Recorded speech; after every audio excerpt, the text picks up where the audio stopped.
Episode 56. Gadis kecil untuk Presdir. Akhirnya selesai juga. Ren mengangkat kedua tangannya untuk meluruskan punggung yang terasa pegal. Kegiatan hari ini tidak sepadat sebelumnya yang harus keluar masuk kantor untuk bertemu klien, tapi tetap saja terasa capek karena harus memeriksa laporan yang menumpuk di mejanya seharian. Tok, tok, tok. Pintu diketuk dari luar. Ren tersenyum. Ia sudah tahu siapa yang ada di depan pintu saat ini. Masuk. Sosok Dahlia muncul saat daun pintu terbuka.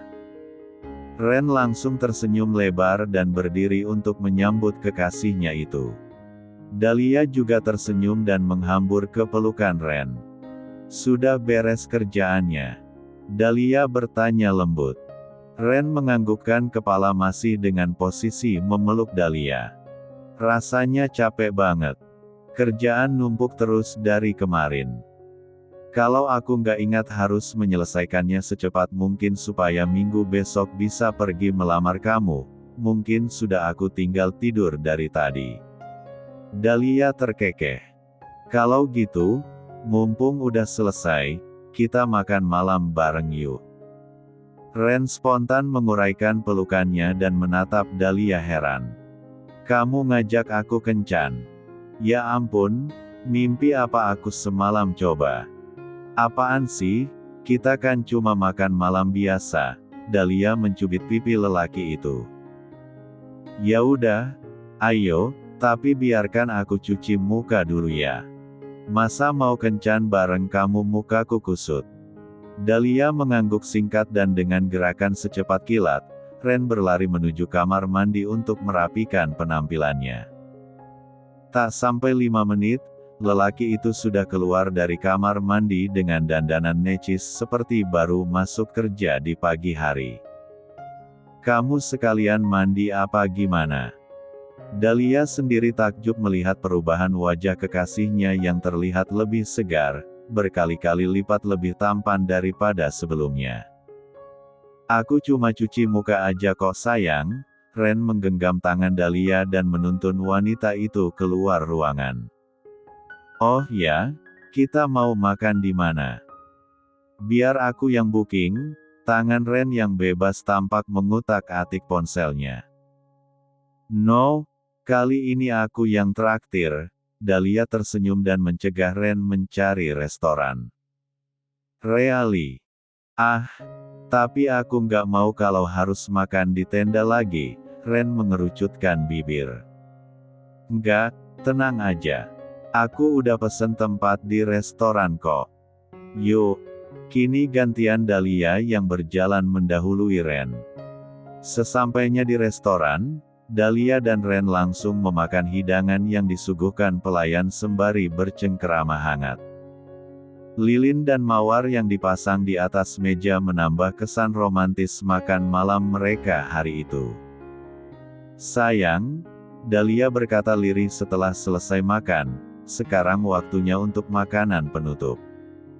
Boleh aku cerita sesuatu? Tentu saja sayang, Ren mengelus punggung tangan Dahlia. Ada apa? Apa ada masalah? Apa aku bisa bantu? Enggak kok, bukan masalah yang serius. Dahlia tampak menghela napas sejenak sebelum melanjutkan. Kemarin, aku bertemu dengan Sylvie saat pulang dari kantor. Mata Ren langsung terbelalak mendengar ucapan kekasihnya itu. Apa yang wanita jahat itu lakukan pada kamu? Apa dia menyerang kamu lagi seperti waktu itu? Kurang ajar, dia sama sekali tidak ada kapok-kapoknya. Tangan Ren tampak mengepal di atas meja. Tenang Ren, Dahlia menenangkan lelaki itu dengan cara mengelus punggung tangannya lembut. Aku tidak apa-apa. Dia juga tidak berani melakukan hal-hal di luar batas karena saat ini dirinya sedang jadi incaran orang-orang. Bahkan kemarin sempat ada beberapa wanita yang merekam dia untuk disebarkan ke akun gosip. Baguslah, Ren tampak tersenyum puas. Dia memang harus menerima ganjaran yang setimpal karena sudah menyakiti kamu selama ini. Dahlia menelan ludahnya gugup. Sekarang sudah mulai masuk ke intinya. Ren, kemarin Sylvie bilang padaku, katanya kamu adalah orang yang ada di balik kehancuran dia. Dia berkata padaku kalau orang yang menyebarkan skandal masa lalunya adalah kamu. Apa itu benar? Dahlia dapat melihat tatapan mata Ren padanya bergetar, sebelum lelaki itu memutuskan untuk menundukkan kepalanya. Kamu sebaiknya jangan mendengarkan ucapan wanita jahat itu, sayang. Ren berkata masih dengan menunduk. Ren, dengar, hei, sini, lihat aku. Dahlia menangkup wajah Ren dengan kedua tangannya dan memaksa lelaki itu menatap matanya. Aku tidak akan marah kalau memang apa yang dikatakan Sylvie benar. Aku tidak munafik kalau aku juga merasa senang melihat Sylvie mendapatkan ganjaran yang setimpal. Tapi, aku hanya butuh kejujuran kamu. Aku ingin mendengar semua kebenarannya dari mulut kamu sendiri. Ren menatap Dahlia dengan tatapan datar. Benar kamu janji tidak akan marah padaku? Tentu saja. Asalkan kamu berkata jujur, Dahlia menganggukkan kepala yakin. Ren menarik napas panjang sejenak. Lalu ia menundukkan kepalanya lagi sambil menjawab. Bohong kalau aku bilang tidak ada hubungannya sama sekali dengan masalah itu. Tapi, aku tidak ikut andil sepenuhnya, kening Dahlia mengerut. Maksudnya, memang benar, aku emosi sekali saat tahu wanita jahat itu menyerang dan menuduh kamu macam-macam. Aku tambah geram lagi setelah mendengar cerita kalau selama ini dia sudah menyusahkan kamu karena sifat iri hatinya itu. Makanya aku mengancam dia akan membuat perhitungan. Ren menghela napas sebelum melanjutkan. Setelah itu, aku menghubungi orang kepercayaanku untuk mencari tahu latar belakang Sylvie. Saat itulah aku tahu kalau Sylvie pernah punya masa lalu sebagai simpanan pejabat dan dosen. Bahkan sudah ada beberapa orang yang speak up tentang hal itu di sosmed, tapi memang tidak ramai dibicarakan. Jadilah aku memanfaatkan hal itu dengan memberitahukan pada salah satu media. Lalu ternyata pembahasan ini sangat viral dan membuat media lain ikut memberitakan. Ren mengangkat kepalanya dan melirik Dahlia dengan gugup. Tampak wajah wanita itu agak terkejut mendengar penuturan Ren, tapi dengan segera Dahlia menenangkan dirinya kembali. Ren, aku kan sudah janji tidak akan marah. Dan ya, aku sekarang tidak marah padamu. Aku hanya sedikit kaget. Dahlia menghela napas panjang. Aku sudah bilang, kan? Aku bukan orang baik yang merasa sedih dengan apa yang menimpa musuhku. Sebaliknya, aku merasa senang karena ada orang yang mau membalaskan dendamku padanya, dan ternyata orang itu kamu. Dahlia mengelus wajah Ren yang masih tertunduk. Satu permintaanku Ren, lain kali, tolong bicarakan semuanya padaku dulu sebelum bertindak. Apalagi jika yang akan kamu lakukan itu menyangkut tentang diriku. Aku tidak ingin hubungan kita berdua jadi renggang hanya karena kurang komunikasi. Ren meraih tangan Dahlia dari wajahnya dan mengecup lembut tangan halus itu. Maafkan aku. Aku janji akan bicara padamu dulu sebelum melakukan sesuatu. Saat itu aku sudah terlanjur emosi, jadi aku tidak berpikir panjang. It's okay, Dahlia tersenyum lega. Lalu, untuk masalah Kevin yang dipecat dari proyek, apa itu juga gara-gara aku? Ren sontak menggelengkan kepala. Aku memang sejak dulu sudah kesal padanya. Tapi aku tidak bisa memecatnya begitu saja hanya karena dendam pribadi. Justru aku melihat kalau kemampuan Kevin itu sangat bagus, dan aku ingin menawarkan proyek baru yang lebih besar.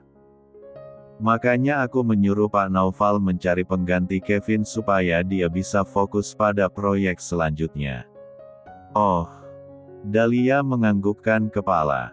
Ia benar-benar merasa lega sekarang. Ada lagi yang mau kamu tanyakan? Aku siap untuk menjawab semuanya sayang. Dahlia menggeleng. Cukup, Ren. Aku sudah lega karena mendengarnya langsung darimu. Kalau gitu, giliran aku yang tanya. Ren menatap Dahlia jahil. Dahlia langsung waspada karena mengetahui makna tatapan itu. Apa?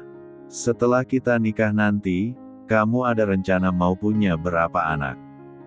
Astaga, Ren. Kita bahkan baru mau lamaran, kenapa sudah membicarakan tentang anak? Ya supaya aku bisa persiapan gitu, Ren terkekeh. Mama papaku cuma punya 2 anak, dan semuanya laki-laki. Aku kasihan karena mama nggak pernah punya teman yang bisa diajak bicara selain Oma Titi.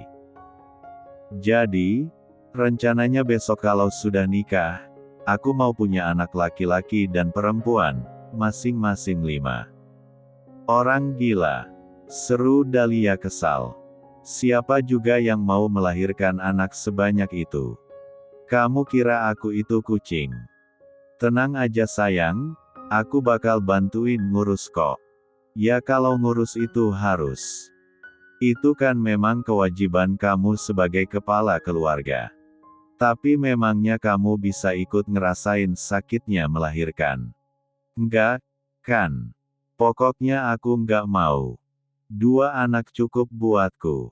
Yah. Bibir Ren cemberut. 4 deh ya. 2, 3, deh. 2, titik. Episode 57. Dahlia. Bawa ayam gorengnya ke meja. Pagi-pagi buta, saat ayam tetangga di kampung Dahlia baru berkokok, ibu dan Dahlia sudah sibuk berkutat di dapur.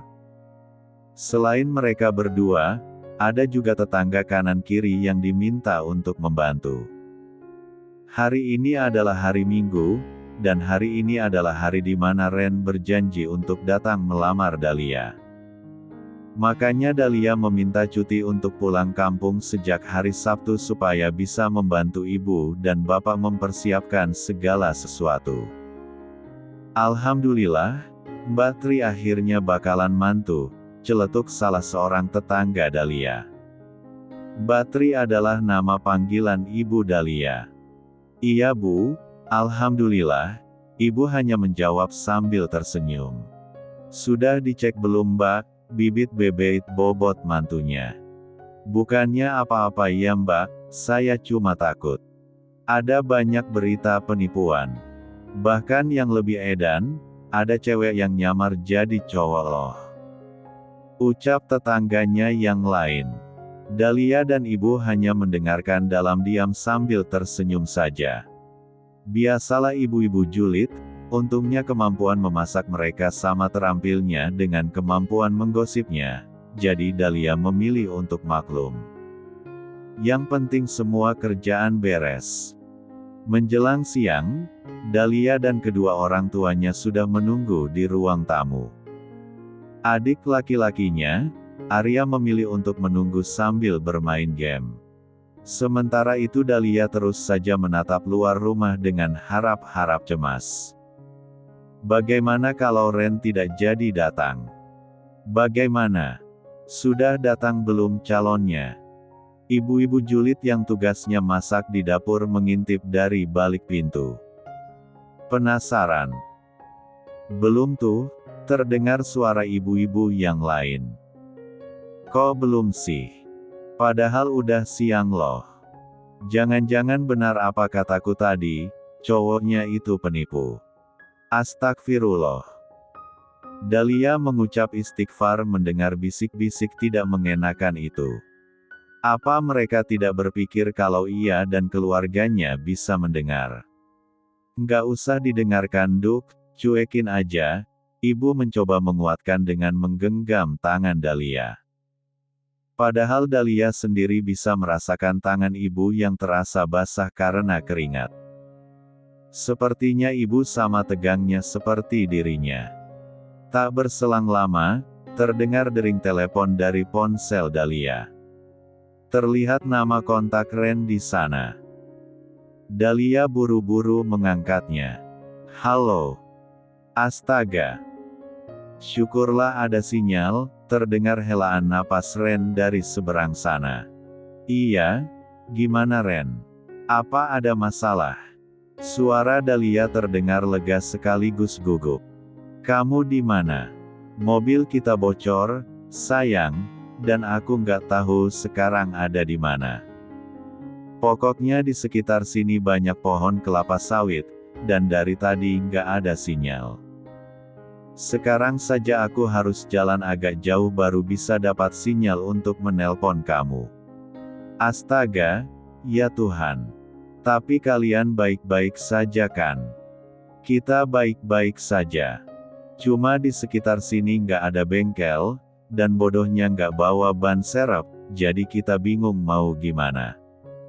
Oke, sebentar. Dahlia menoleh ke arah bapak dan ibunya yang penasaran. Ada apa Nduk? Mobilnya Ren bocor Pak, Bu, di tengah jalan sepi yang cuma ada pohon kelapa sawitnya itu. Dari tadi dia cari sinyal dan baru bisa ngubungin aku sekarang, Dahlia menjelaskan singkat. Kalau di jalan yang banyak kepala sawit berarti sudah dekat dengan daerah kita, Bapak kemudian beranjak dari duduknya. Bapak akan minta tolong sama tetangga untuk menjemput keluarga mereka sekaligus bawain ban serep. Iya Pak, Dahlia mengangguk dan kembali bicara di telepon. Ren, kalian tenang saja. Sebentar lagi Bapak dan para tetangga akan ke sana untuk menjemput kalian. Syukurlah, terdengar helaan napas panjang dari lelaki itu. Aku sempat putus asa tadi.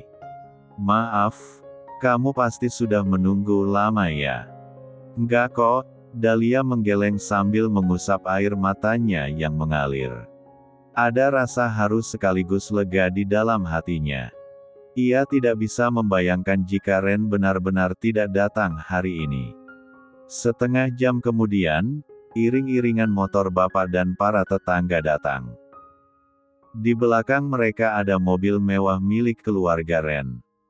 Tetangga-tetangga yang sedari tadi sibuk menjulit ternganga lebar melihat keluarga Ren yang semuanya cantik dan tampan. Bukan berarti di kampung Dahlia tidak ada orang cantik atau tampan ya, hanya saja auranya terasa berbeda. Oh alah, ternyata orang kaya. Beruntung banget ya Mbak Tri dapat besan orang kaya. Hadeh. Dahlia menepuk dahi. Ada saja kejulidan yang dilontarkan mereka. Assalamualaikum. Papa Prabu menyalami ibu yang berdiri di depan pintu. Kemudian menyusul Mama Anita, Ren, Rian dan Tante Desi. Ada juga beberapa orang yang tak dikenal Dahlia. Sepertinya mereka dari keluarga besar Atmaja. Dahlia tersenyum tipis saat menyalami Tante Desi. Ia sebenarnya cukup terkejut wanita itu ikut mengantarkan Ren.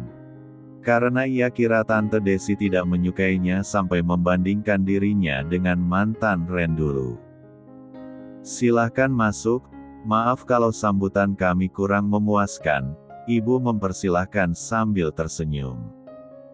Ya ampun, ini sih sudah sangat memuaskan Mbak. Terima kasih karena sudah mau menjamu kami. Mama Anita menjawab ramah. Sementara itu, berbeda dengan Mama Anita dan yang lainnya, Tante Desi tampak celingak-celinguk seperti mencari sesuatu. Memangnya nggak disediain kursi, iya. Celetuknya yang langsung membuat Rian menyenggol sang ibu. Ma, jangan bikin masalah, please. Tegur Rian merasa tak enak hati dengan sang pemilik rumah. Ya kan Mama cuma nanya loh Yan, Tante Desi bersungut-sungut.